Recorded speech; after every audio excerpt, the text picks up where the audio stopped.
represented here, everyone whose name is on the wall, but to everyone who's come, ridden alongside their friends and their comrades, and made today such a very, very special day. Thank you all very much.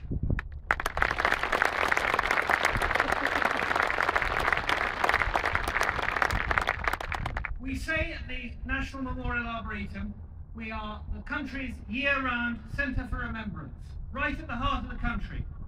We honour the fallen, we recognise service and sacrifice, and we foster pride in our country. We're doing all of that today.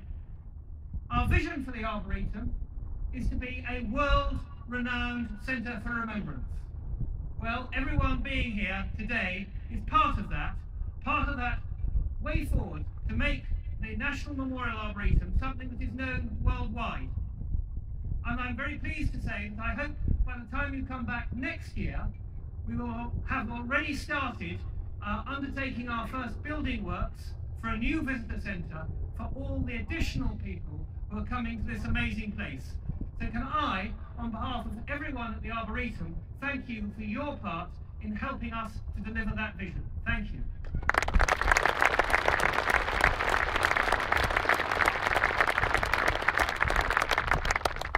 Now it only remains for me to hand over to the biker padre himself, the Reverend Mike Brotherton. But before I do that, can I just wish all of you a very safe journey home, and thanks once again for coming.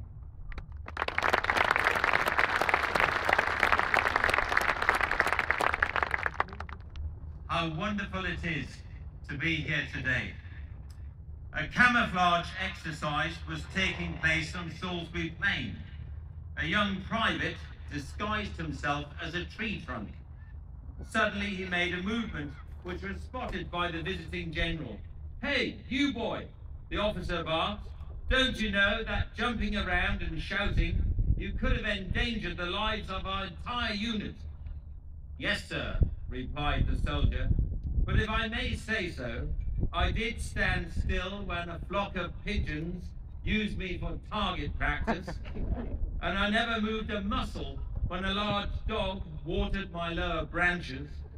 But when two squirrels ran up my trouser leg, and I heard one say to the other, 'Let's eat one now and save the other for winter,' that did it. I ran like hell, unit or no unit, sir."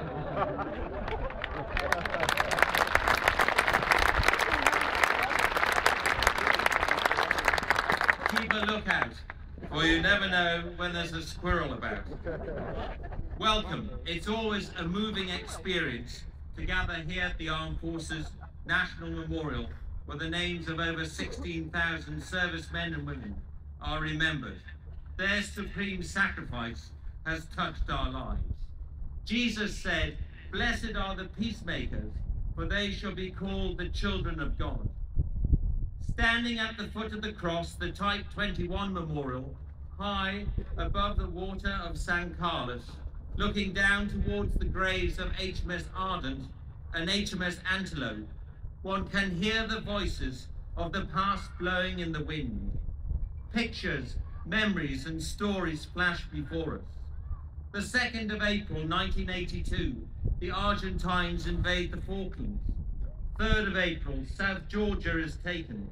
Prime Minister Margaret Thatcher said these words, "The islanders are few in number, but they have the right to live in peace, to choose their own way of life, and to determine their own allegiance."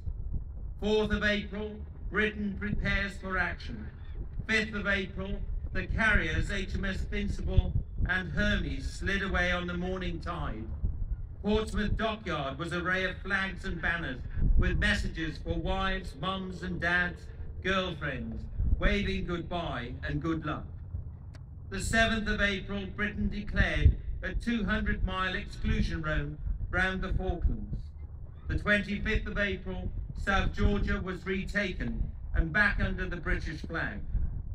The 4th of May, HMS Sheffield was hit by an exocet. The 21st of May, the Battle of San Carlos water began. HMS Ardent took 2 1,000-pound bombs on her stern and another 7 bombs. 22 sailors died.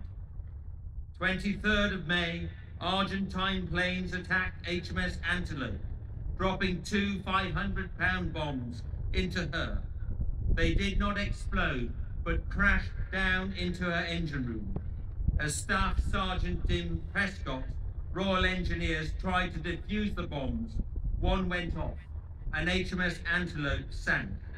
Both he and Stuart Mark Stevens were killed. 28th of May, the Battle of Darwin, Goose Green, took place.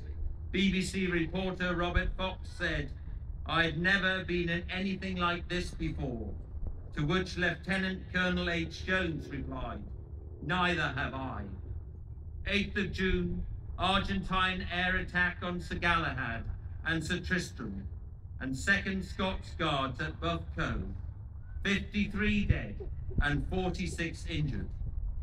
10th of June, two para-Welsh Guards under the command of 3 Brigade attacked Mount Longdon, Two Sisters and Mount Harriet. 12th of June, all positions successfully taken by First Light after hand-to-hand fierce fighting. 13th of June, the Battle of Mount Tumbledown.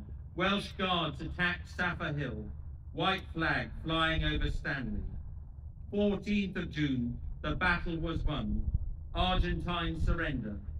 Major Jeremy Moore said this: "The Falkland Islands are once more under the government desired by their inhabitants. God save the Queen." The victory had been close. Good luck and fighting spirit had won the war. Both RAF and Naval Harriers played a major role. Flight after flight, plane after plane, they were outstanding. "I counted them out and I counted them all back," was the reassurance BBC reporter Brian Hannaran gave to the nation. But there were losses. 8 planes never returned and 3 pilots were killed. 43 Argentine aircraft were shot down. A handful of pictures, memories of the past, blowing in the wind. May 1985, I joined HMS Amazon and made my first trip to the Falklands. I was able to see the islands and meet the local people, and I heard their stories about the war and the fearful times they suffered. 1999, 13 years later, I returned again to the islands in HMS Westminster. This time, I noticed many changes. The islands were now self-sufficient.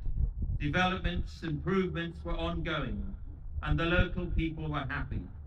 They were so proud to be British. It was wonderful to see, and it all came about thanks to our men and women, peacemakers, who gave their lives for peace and freedom. At the Port Stanley War Memorial, the Union flag was flying.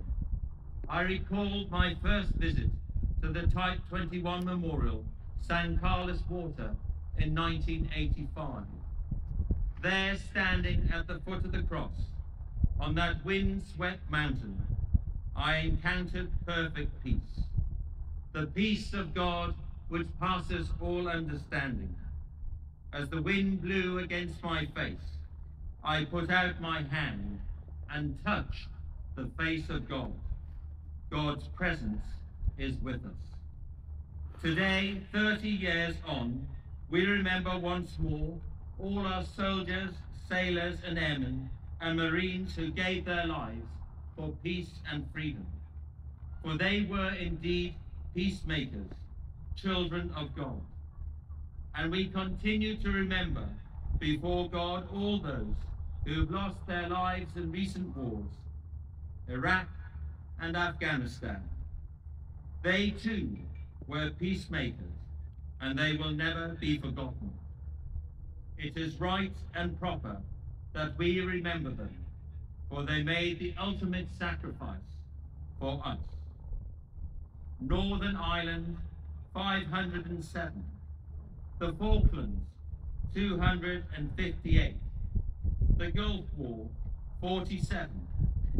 Iraq, 777. Afghanistan, 433. We may no longer see them, but they continue to ride by our side, in our hearts and minds, day by day. They shall grow not old, as we that are left grow old. Age shall not weary them, nor the years condemn. At the going down of the sun, and in the morning, we will remember them. Good.